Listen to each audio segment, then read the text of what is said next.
Hello friends, आज हम लोग इंग्लिश की प्रैक्टिस करेंगे। इंग्लिश पेडागोजी सीटेट के एग्ज़ाम के लिए कोशिश करेंगे कि हम ज़्यादा से ज़्यादा कवर कर पाएँ। तो हम लोग शुरू करते हैं। सबसे पहले लैंग्वेज क्या है? लैंग्वेज भाषा क्या है? Language is a medium through which one can express one ideas, thoughts, feelings and messages. Language के जरिए हम अपने विचारों को, भावनाओं को और अपने मैसेजेस को जो संवाद देना चाहते हैं उसको हम अभिव्यक्त करते हैं। लैंग्वेज सिखाने के लिए कुछ लैंग्वेज सीखना और सिखाना कुछ डिफिकल्ट है, कठिन है, क्योंकि यह सब्जेक्ट के नेचर पर डिपेंड करता है। तो लैंग्वेज का प्राइमरी फंक्शन क्या है, हमें यहाँ जानना है कि कम्युनिकेशन, हम आपस में कैसे बात करते हैं।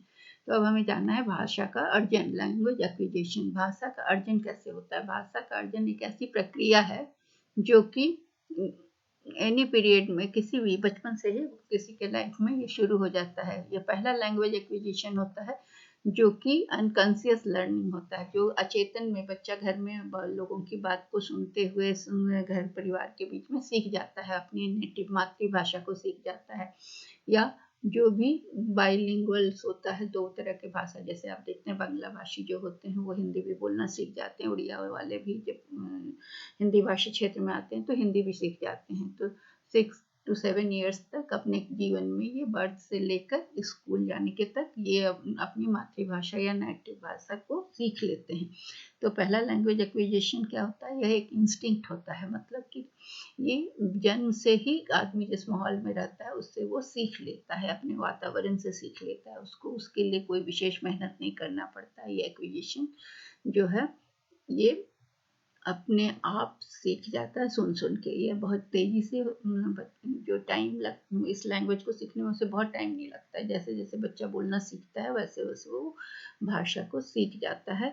और ये जो पहली लैंग्वेज जो बच्चा सीखता है वो दूसरी लैंग्वेज से ज़्यादा अच्छा होता है, और क्योंकि जो दूसरी भाषा वो सीखता है अपने लाइफ में उससे ज़्यादा प्रभावी होता है, और यह जल्दी कोई भूल नहीं पाता। अपना नेटिव लैंग्वेज या मातृभाषा को जल्दी कोई भूल नहीं पाता है।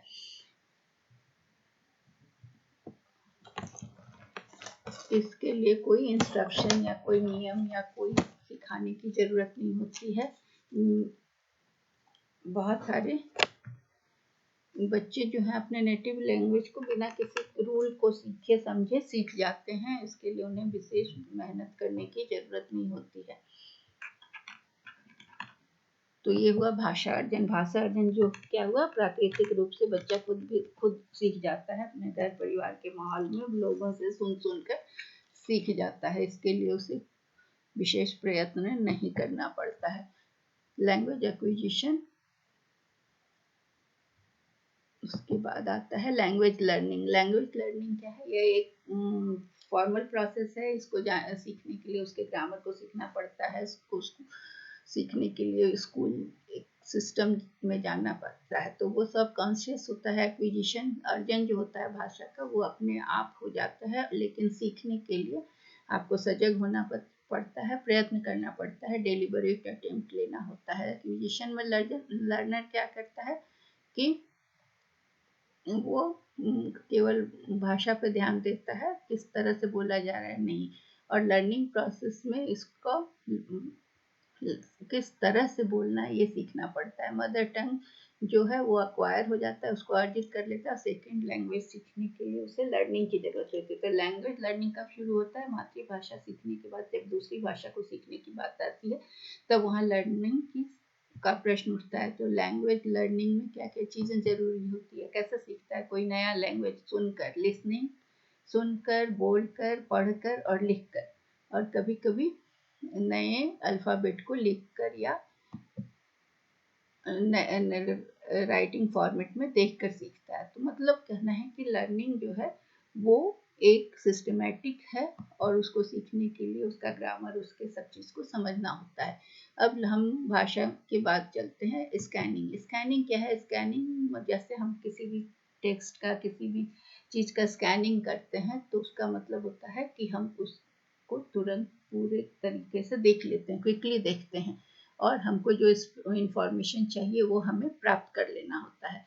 तो स्कैनिंग में क्या करते हैं हम कि वो डेली लाइफ में हम स्कैनिंग करते हैं, जैसे कि किसी भी वर्ड को अगर हम डिक्शनरी में खोज रहे हैं तो ये स्कैनिंग कहलाया। स्कैनिंग में क्या हुआ कि हमको स्पेसिफिक जिस चीज़ का मीनिंग देखना है, जिस वर्ड का मीनिंग देखना है, उसी को देखते हैं और उसको जल्दी देख लेते हैं। या डायरेक्टरी में, फ़ोन की डायरेक्टरी में किसी का नाम ढूंढना है तो हम सब चीज़ को छोड़ते हुए स्कैन करते हैं, केवल जो हमारी मतलब का चीज़ होता है उसको हम ढूंढने के, स्पेसिफिक चीज़ को खोजने की कोशिश करते हैं। तो इसे हम स्कैनिंग करते हैं।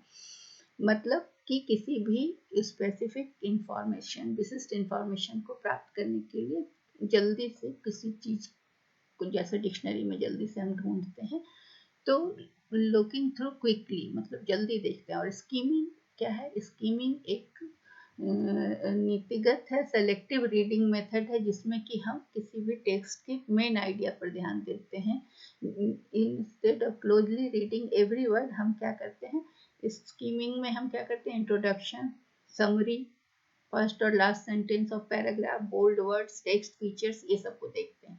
तो स्कीमिंग में क्या है कि हम टेक्स्ट का जनरल इम्प्रेशन को प्राप्त करने के लिए उसका हेडिंग देख लिया, उसका कंक्लूजन देख लिया, उसका समरी देख लिया, उसका चैप्टर का समरी देख लिया, फर्स्ट और लास्ट सेंटेंस का पैराग्राफ को देख लिया, बोल्ड वर्ड्स को देखकर उसको समझने की कोशिश करते हैं। तो ये 3 टाइप का स्कीमिंग होता है, जिसमें पहला होता है प्रीव्यू, दूसरा होता है ओवरव्यू और तीसरा होता है रिव्यू।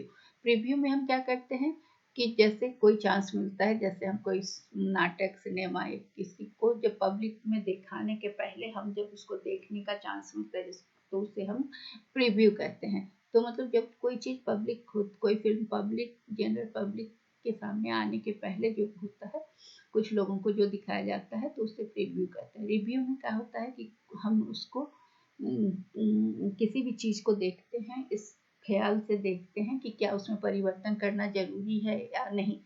जैसे रिव्यू करते हैं कि सैलरी बढ़ना चाहिए या नहीं बढ़ना चाहिए, इस तरह का।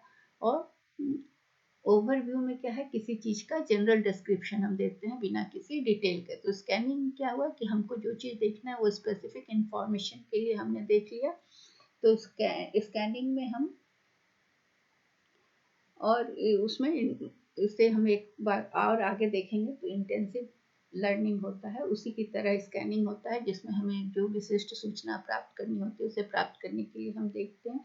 और स्कीमिंग में क्या करते हैं हम कि उसका मेन आइडियाज देखते हैं, क्लोज एक एक वर्ड को न पढ़कर इंट्रोडक्शन, चैप्टर समरी और उसके मेन पॉइंट्स को देख लेते हैं। अगला है LSRW स्किल। ये क्या स्किल है? लैंग्वेज लर्निंग में अभी हमने देखा था कि listening, speaking, reading and writing, ये 4 स्किल हैं जिससे हम लिसनिंग, स्पीकिंग, रीडिंग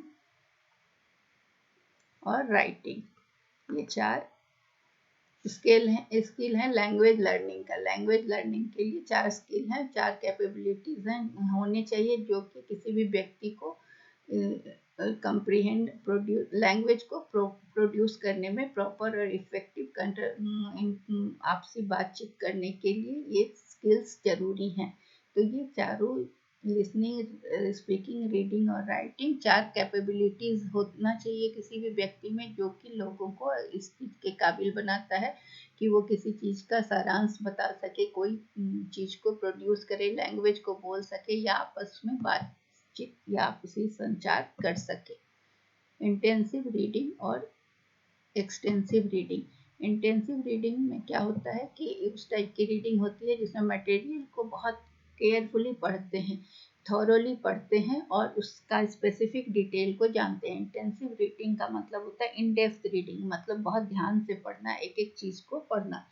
और आर्टिकल्स या एडिटोरियल्स जो मैगजीन में होता है उसको हम कहते हैं, उसको पढ़ना, ब्लॉग किसी का पढ़ना, उसमें जो सब, उसे हम इंटेंसिव रीडिंग कहते हैं। जो बहुत सारे टॉपिक्स पे ब्लॉग होते हैं उनको पढ़ना। इसका मतलब हुआ कि वो ऐसी पढ़ाई, वैसा पढ़ना, वैसा रीडिंग करना जो कि केयरफुली होता है। एक्सटेंसिव रीडिंग का मतलब होता है कि कोई भी सब्सटेंशियल एरिया को पढ़ना। एक्सटेंसिव रीडिंग उस तरह की रीडिंग होती है जिसमें स्टूडेंट पढ़ते हैं और उसके बाद उनको बहुत सारा मटेरियल मिलता है जिसको वो रेफर करते हैं, खुद से चुनते हैं। जैसे एक्सटेंसिव रीडिंग मटेरियल में क्या होता है, मैगजीन, ग्रेडेड रीडर्स, नॉवेल्स, ये सब पढ़कर, यहाँ तक कि कॉमिक बुक्स को भी। तो उसमें क्या होता है कि एक्सटेंसिव रीडिंग होता है, मतलब बहुत सारा एरिया को कवर करता है, जो बहुत सारी चीज़ों को, लार्ज क्वांटिटी ऑफ मटेरियल, जिसका बहुत सारा रेंज होता है और वो अपनी चॉइस से पढ़ते हैं, तो उसे एक्सटेंसिव रीडिंग कहते हैं। इंटेंसिव रीडिंग का मतलब हुआ कि जो स्पेसिफिक रीडिंग करता है, उस टाइप का मटेरियल जो कि केयरफुली और थॉरोली पढ़ा जा सके, उसे हम एक्सटेंसिव और उसे इंटेंसिव रीडिंग कहते हैं। इंटेंसिव और एक्सटेंसिव रीडिंग।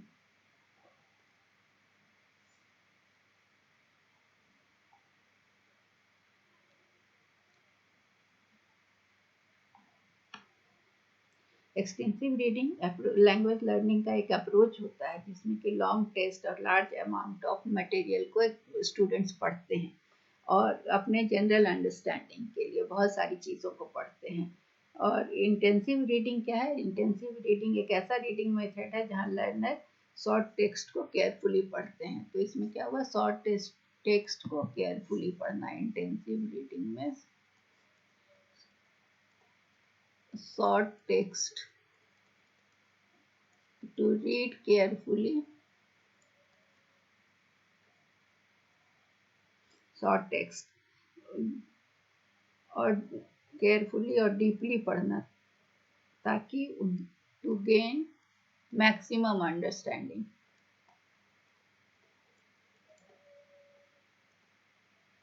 अंडरस्टैंडिंग के लिए इंटेंसिव रीडिंग होता है। और एक्सटेंसिव रीडिंग क्या है? ये लैंग्वेज लर्निंग का अप्रोच है, approach to language learning.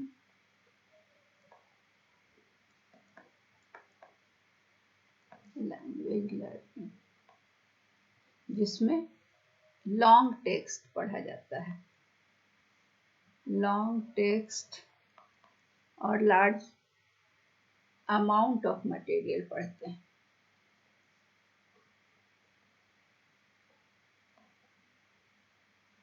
For general understanding, इसमें सामान्य समझ के लिए, जनरल अंडरस्टैंडिंग के लिए लॉन्ग टेस्ट और लार्ज टेस्ट को पढ़ते हैं और इसमें शॉर्ट टेस्ट को पढ़ते हैं मैक्सिमम अंडरस्टैंडिंग के लिए। तो इंटेंसिव रीडिंग में ये उदाहरण हो गया एडिटोरियल्स वगैरह पढ़ना, और एक्सटेंसिव रीडिंग में हम लोग पढ़ते हैं कॉमिक्स, मैगजीन्स, जनरल ग्रेड और भी तरह तरह के नॉवेल्स वगैरह। अब कुछ वर्ड्स का मतलब हम लोग समझेंगे जो कि बहुत इंग्लिश में यूज होता है और इस पे आधारित बहुत सारे क्वेश्चन आते हैं हमेशा। होमोनिम्स, होमोनिम्स क्या है? होमोनिम्स वैसे वर्ड हैं जिस have the same name, in the other words they sound the same and they are spelled the same। Homonym में क्या है कि सेम शब्द है, जैसे यहाँ पर मीन और मीन दोनों शब्द का क्या है कि साउंड भी सेम है और स्पेलिंग भी सेम है दोनों का, लेकिन मीनिंग अलग है ना। तो इसे हम होमोनिम कहते हैं। जैसे he has a mean personality, mean मतलब क्या होता है? नेगेटिव सेंस में हो गया कि वह उसका पर्सनालिटी छोटा, क्षुद्र पर्सनालिटी है, मीन पर्सनालिटी। और यहाँ पर क्या है? It did not mean to offend me, I did not mean to offend him to reach that supermarket, मतलब मेरा मतलब यहाँ नहीं था। यहाँ पर हो गया मेरा मकसद यहाँ नहीं था, यहाँ मीन मतलब हो गया कि उसकी पर्सनालिटी अच्छी नहीं है, नी। तो इसे हो गया होमोनिम में क्या हुआ कि दोनों वर्ड का स्पेलिंग सेम है बट मतलब अलग अलग है। होमोनिम का but they sound same and they are spelled same. Homonyms are word that have same name, sound but with different meaning, but meaning अलग है ना। यहाँ पर क्या है? होमोग्राफ। अब होमोग्राफ क्या हुआ? होमोग्राफ वैसे वर्ड्स हैं जो जिनकी स्पेलिंग सेम होती है बट साउंड सेम नहीं होता है ना।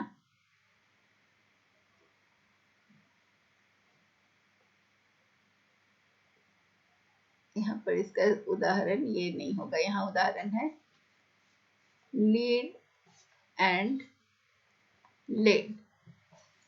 ठीक है, तो यहाँ पर लीड का मतलब होता है नेतृत्व करना, लेड का मतलब हो गया शीशा, है ना। यहाँ पर क्या हुआ कि यहाँ होमोग्राफ में spelled same but sound same नहीं है। यहाँ पर स्पेलिंग भी सेम है, साउंड भी सेम है, मतलब अलग है। यहाँ पर क्या है, spell same but do not sound same, यहाँ पर सेम साउंड नहीं है। उसके बाद होमोफोन्स, होमोफोन्स क्या है, यहाँ पर एग्जाम्पल ये होगा, यहाँ वर्ड्स का sound same but not spelled same. जैसे पिक ए फ्लावर, यहाँ पर फ्लावर यहाँ फूल का मीन कर रहा है, यहाँ फ्लावर। यहाँ पर ये आटा या मैदा जो समझे, आटा, तो यहाँ पर ये फूल मीन कर रहा है, यहाँ आटा मीन कर रहा है। यहाँ हो गया नेतृत्व, लीड करना, और यहाँ लेड मतलब शीशा। तो होमोफोन क्या हो गया, homophone sound same but are often spelled differently. Homograph have same spelling but do not necessarily sound same, है ना। तो ये हो गया होमोनिम में क्या हुआ, meaning same spelling, same pronunciation but meaning different. और यहाँ पर है कि same spelling but pronounce differently. यहाँ पर क्या है, स्पेलिंग डिफरेंट, प्रोनाउंस सेम। ये क्वेश्चन आता है इसमें से हमेशा।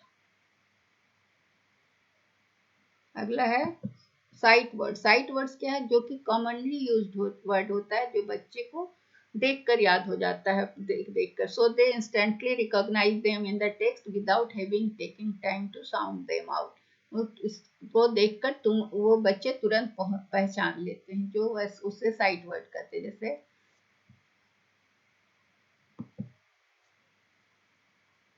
आर, वॉज, इस तरह का जो है वो बच्चे को तुरंत समझ में आ जाता है, देखकर इन शब्दों को वो पहचान जाते हैं। ये बहुत कॉमनली यूज्ड वर्ड होते हैं। और ये एक्टिव वोकेबलरी में आते हैं बच्चों के। एक्टिव वोकेबलरी का मतलब हुआ कि जिसे बच्चे हमेशा यूज करते हैं, ये हमेशा उनके संपर्क में आते हैं और इन्हें यूज करते हैं। और पैसिव वोकेबलरी क्या होता है, वैसे वर्ड्स आते हैं जिसे हम कभी कभी यूज करते हैं, रेयरली यूज करते हैं, तो ये पैसिव वोकैबुलरी हो जाते हैं। डिप्थोंग्स, डिप्थोंग्स क्या होता है, डिप्थोंग्स में दो vowel sounds that are pronounced together to make one sound. मतलब जैसे यहाँ पर दो,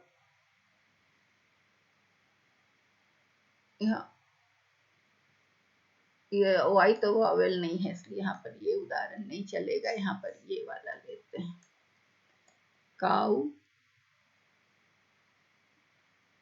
एंड क्लाउड। यहाँ पर क्या है, दो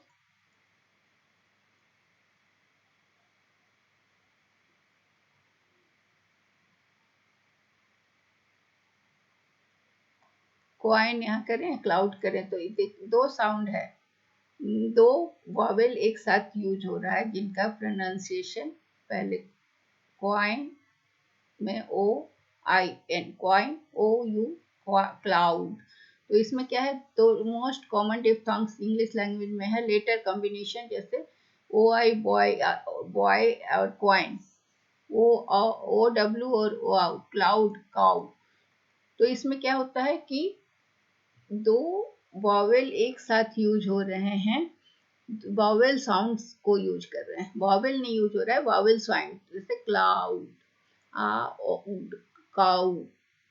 तो ये ऐसे हम इसको दो वॉवेल लेके भी देख सकते हैं कि क्वाइन एंड क्लाउड, इसमें दो वॉवेल है, ओ और आई, इसमें है ओ एंड यू।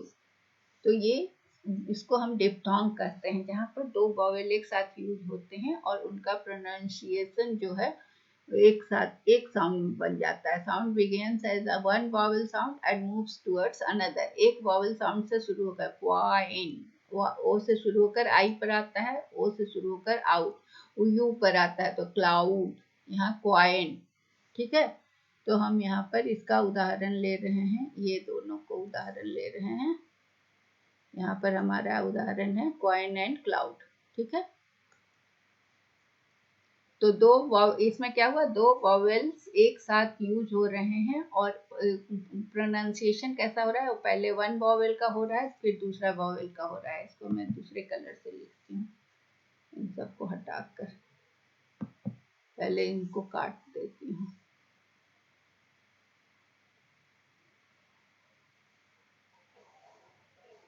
इसको यहाँ पर मैंने उदाहरण लिया क्वाइन, इसमें दो वॉवेल हैं ओ और आई। तो पहले ओ का साउंड प्रोनाउंसिएशन हो रहा है, फिर आई का। फिर यहाँ देखिए क्लाउड, ओ और यू, तो पहले ओ का फिर यू का, तो इसे हम डिप्थोंग कहते हैं। डिप्थोंग में तो दो वॉवेल्स का प्रोनाउंसिएशन होता है, वन वॉवेल से शुरू होकर sound begins from one vowel and ends with move towards the other vowel. Now lexical words. Lexical words क्या, ग्रामेटिकल वर्ड्स पहले देखते हैं। ग्रामेटिकल वर्ड्स में क्या होता है, पहले यहाँ पर हम एग्जाम्पल में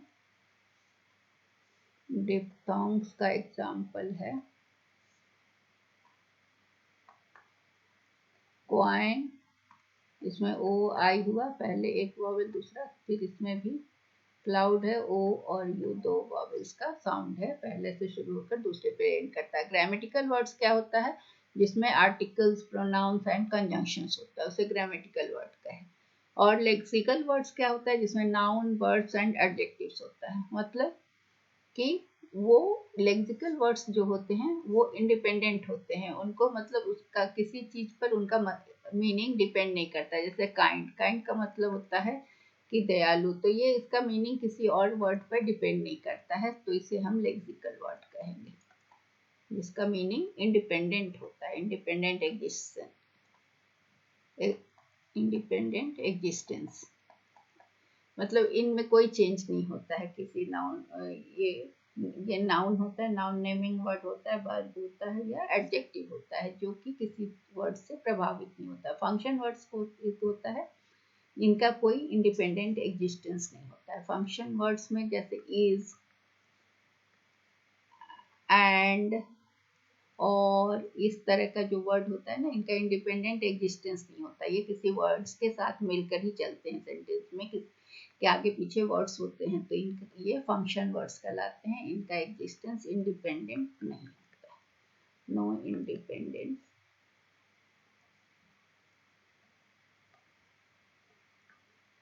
एग्जिस्टेंस। और आगे चले फिर हम कंट्रास्टिव पेयर और मिनिमल पेयर। कंट्रास्टिव पेयर या मिनिमल पेयर ऐसा पेयर होता है वर्ड्स का, जिस pair of words that are the same except the contrasting letter sequence of letters और कॉरेस्पॉन्डिंग कंट्रास्टिव स्पीच साउंड और सीक्वेंस स्पीच। इसमें क्या है, देखिए ये क्या है, सील और जील, इसका खाली ओपनिंग लेटर जो स्टार्टिंग होता है, कंट्रास्टिव पेयर में पहला लेटर डिफरेंट है, पहला और प्रोनाउंसिएशन सेम है, ठीक है। बीन, बीन, सील, जी। तो ये contrastive pair is a pair of words, ये पेयर हुआ, ये पेयर हुआ। एक होता है पेन, मैन, जिसमें कि क्या है, सब है, केवल पहला लेटर अलग है और वॉवेल भी सेम है इसे।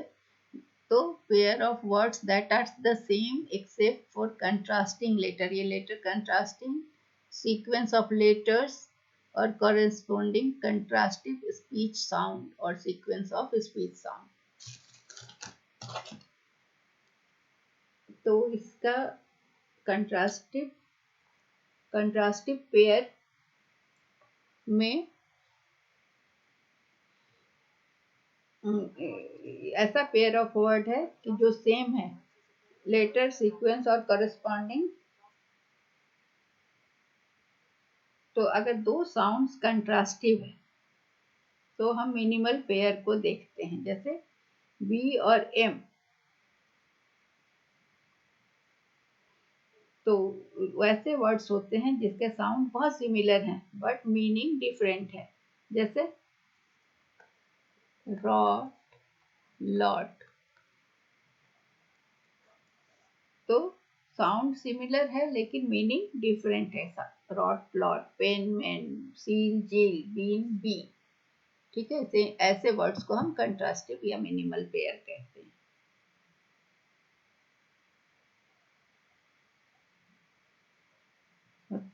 इसका मतलब होता है कंट्रास्टिंग का, कंट्रास्ट की ओर टेंड करते हैं ये। अगला क्वेश्चन है, अगला है फोनीम्स। फोनीम्स क्या होता है? फोनीम्स है स्मॉलेस्ट यूनिट ऑफ साउंड, जो कि स्मॉलेस्ट यूनिट मतलब या तो वॉवेल का साउंड या कॉन्सोनेंट का साउंड, जो सबसे स्मॉलेस्ट यूनिट होता है ये, that may cause a change of meaning with in a language. But उस मतलब साउंड का स्मॉलेस्ट यूनिट है जो कि लैंग्वेज में मीनिंग चेंज कर सकता है, लेकिन इसका कोई मीनिंग अपने आप में नहीं होता है। तो साउंड का फोनीम्स कितना होता है? 4। फोनीम्स 44 होते हैं।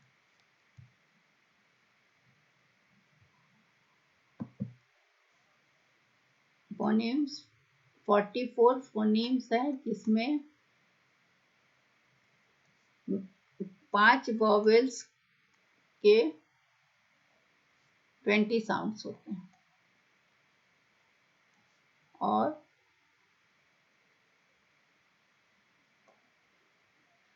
24 ऑफ कॉन्सोनेंट्स होते हैं। तो टोटल कितना हो गया? 20 + 24 = 44 फोनीम। और मॉर्फिम क्या होता है? स्मॉलेस्ट यूनिट ऑफ मीनिंग, मतलब सब वर्ड का सबसे स्मॉलेस्ट जिसका कोई अर्थ हो, जैसे टी स्मॉलेस्ट यूनिट ऑफ मीनिंग है। आर्टिकुलेटर्स क्या होता है? मॉर्फिम हुआ smallest unit of meaning. Morphemes smallest unit of meaning,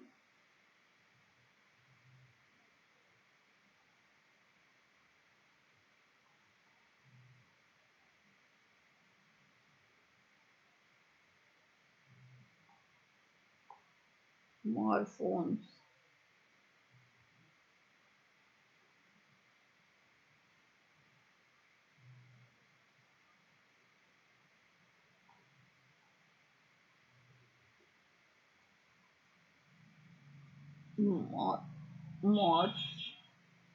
Sorry, ये है morphemes, not morphones, but it is morphemes. Let me change it.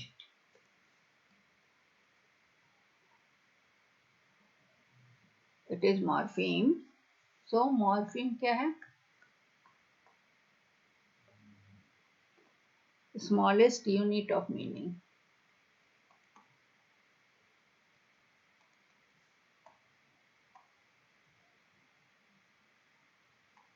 Meaning भाषा के विशेष अर्थ में सबसे छोटी इकाई।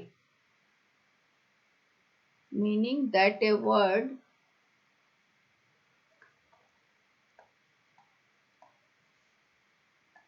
in a particular language can be divided.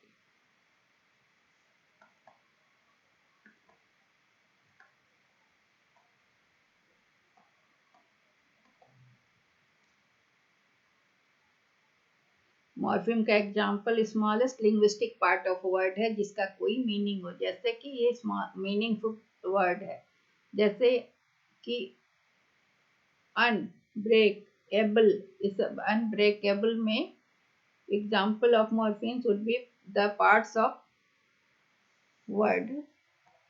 इसका एग्जाम्पल हम करते हैं। अनब्रेकेबल जो वर्ड है इसको तोड़ा जाए तो एक हुआ ब्रेक, एक हुआ अन और एक हुआ एबल।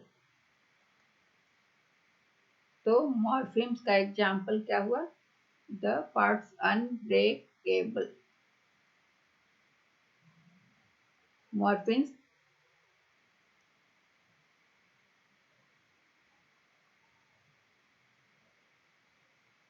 किसी भी वर्ड में कितने मॉर्फिम्स होते हैं?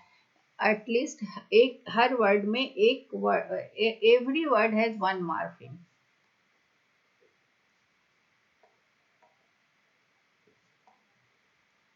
हर वर्ड में एक मॉर्फिम होता ही है।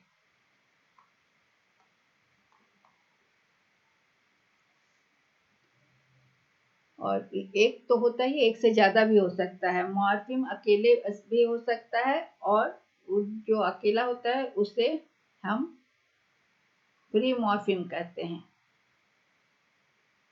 तो मॉर्फिम एक ऐसा वर्ड है या पार्ट, वर्ड का ऐसा पार्ट है जिसका एक अर्थ होता है। ये उसका वो फिर उसको और छोटे में नहीं बांटा जा सकता। जैसे कि ये वन ब्रेकेबल का पार्ट है, तो ब्रेक का भी एक अर्थ है, अन का भी एक अर्थ है, और एबल का भी अर्थ है। ठीक है, तो फोनीम क्या हो गया? सबसे स्मॉलेस्ट यूनिट ऑफ साउंड, जो कि मीनिंग को बदल सकता है। और मॉर्फिम क्या है? Smallest unit of a word, जो कि स्पेसिफिक मीनिंग देता है स्ट्रिंग ऑफ लेटर को।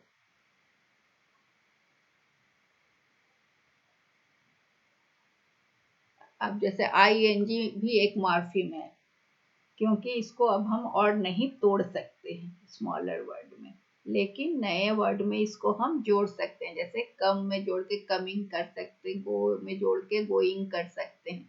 तो इसलिए ये एक मीनिंगफुल वर्ड है, नया वर्ड बना सकता है, इसलिए आईएनजी एक मॉर्फिम है। इसको हम और लेकिन तोड़ नहीं सकते। वैसे ही अन एक मॉर्फिम है, इसको हम और नहीं तोड़ सकते हैं, लेकिन अन, इसको अनवांटेड में, वांटेड में लगाकर अनवांटेड भी बना सकते हैं, अनब्रेकेबल में भी जोड़ सकते हैं, एक नया वर्ड बना सकते हैं। तो मॉर्फिम क्या है? मॉर्फिम सफिक्स भी हो सकता है, प्रीफिक्स भी हो सकता है। किसी वर्ड के बाद में भी लग सकता है, किसी वर्ड के बाद पहले भी लग सकता है।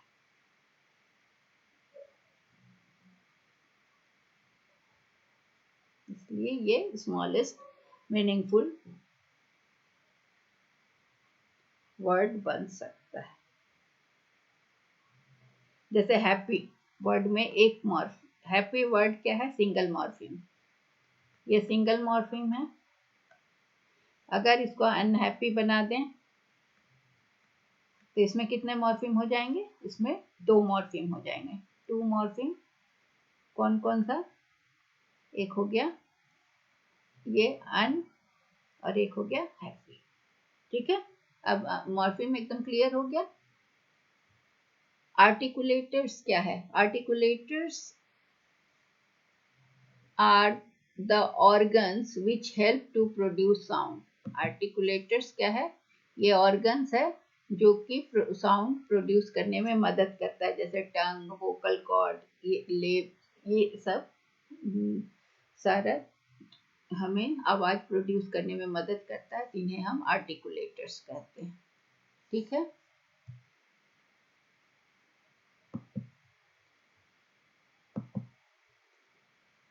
अब सिंटेक्स। सिंटेक्स क्या है? सिंटेक्स, सिंटेक्स ग्रामेटिकल रूल है किसी भी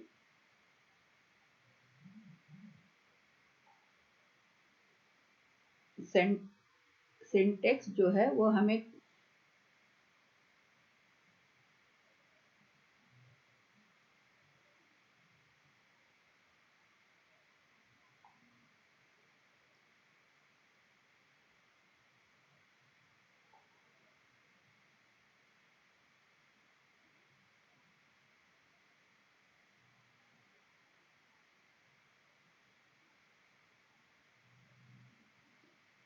सिमेंटिक क्या है? ये वर्ड का मीनिंग और फ्रेज को बताता है, इसे हम सिमेंटिक कहते हैं। Syntax in English literature.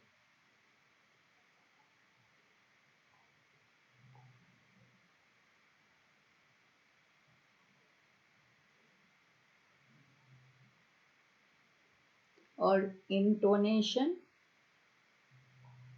Intonation है जो आपके वॉइस का राइज और फॉल होता है। सिंटेक्स क्या है, पहले सबसे पहले हम बोले ये rule, grammatical rules for structure of sentence, sentence बनाने का जो ग्रामर का रूल होता है ऑफ सेंटेंस, किसी वाक्य को बनाने के लिए जो ग्रामर का रूल होता है, उसे किसी भी भाषा के वाक्य के रचना में जो नियम होता है ग्रामर का, उसे हम सिंटेक्स कहते हैं। और सिंटेक्स का एग्जाम्पल भी हम लोग एक देख लें कि सिंटेक्स का एग्जाम्पल होता है कि पहले सब्जेक्ट, फिर वर्ब, फिर ऑब्जेक्ट। जैसे राम हिट्स द बॉल, यहाँ पर क्या होगा कि ये सिंटेक्स हमको बताता है कि कैसे सेंटेंस लिखना है। हम ये नहीं लिख सकते हैं हिट्स राम द बॉल, ऐसा अगर लिखेंगे तो ये गलत हो जाएगा तो इसलिए सिंटेक्स हमें ग्रामेटिकल रूल बताता है और कैसे सेंटेंस सही होगा ये बताता है। और सिमेंटिक क्या बताता है, सिमेंटिक बताता है वर्ड का मीनिंग और phrase. Semantic meaning of word और सेंटेंस, शब्द के वाक्य के अर्थ से संबंधित होता है सिमेंटिक, वो हमें बताता है। जैसे कि डेस्टिनेशन और लास्ट स्टॉप, इसका मतलब तो सेम ही होता है, लेकिन स्टूडेंट ऑफ सिमेंटिक जो होगा ना, उसके मीनिंग का सूक्ष्म अंतर क्या है ये बताएंगे। तो सिमेंटिक मीनिंग ऑफ वर्ड्स और फ्रेज को अध्ययन करने में बताता है। इंटोनेशन क्या है, हमारे वॉइस का, जब हम बोल रहे हैं तो हम राइज और फॉल, मतलब हमारी आवाज बढ़ रही है या आवाज घट रही है, आवाज में तेजी आ रही है, आवाज स्लो हो रहा है, इसको बताता है।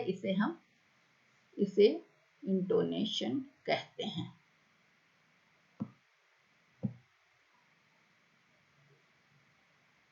अब आ गया पॉलीसेमी। पॉलीसेमी क्या है, पॉलीसेमी एक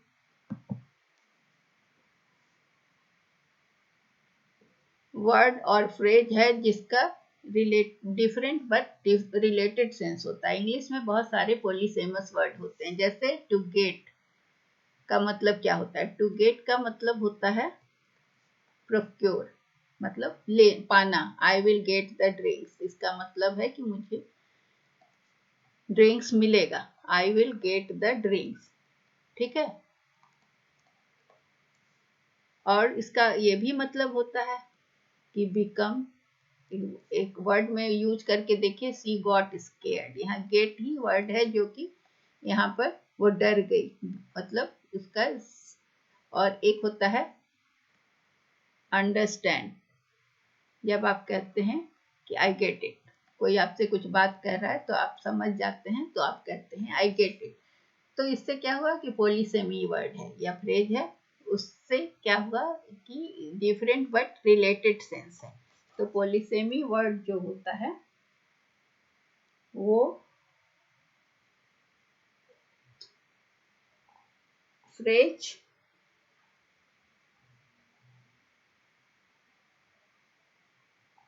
या वर्ड होता है जिसका मतलब डिफरेंट होता है। मतलब इसमें क्या है कि को एग्जिस्टेंस होता है, एग्जिस्टेंस ऑफ मेनी पॉसिबल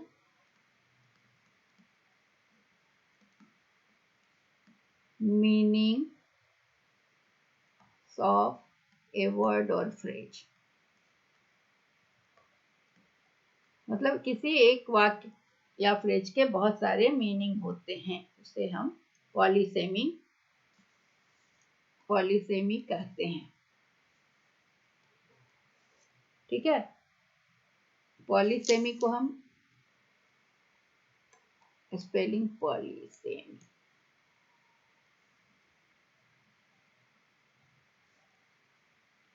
तो इस पॉलीसेमी एक वर्ड और फ्रेज है जिसका डिफरेंट लेकिन रिलेटेड सेंस होता है, और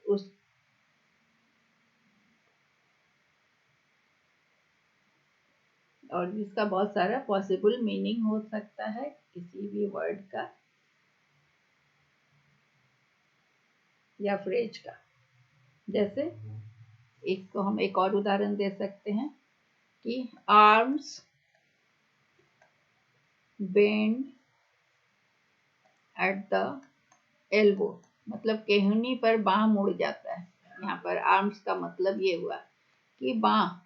और दूसरा एग्जाम्पल है कि Germany sells arms to India, मतलब जर्मनी भारत को हथियार बेच रहा है। यहाँ पर हथियार हो गया, यहाँ पर हो गया बाँह, तो इसे हम पॉलीसेमी कहेंगे। ये पॉलीसेमस वर्ड होगा, पॉलीसेमस वर्ड।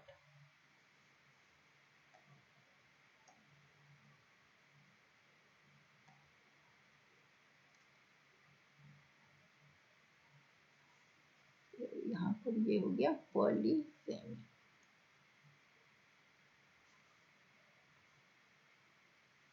इसका स्पेलिंग को फिर से ठीक करना हो। ये हो गया पॉलीसेमी।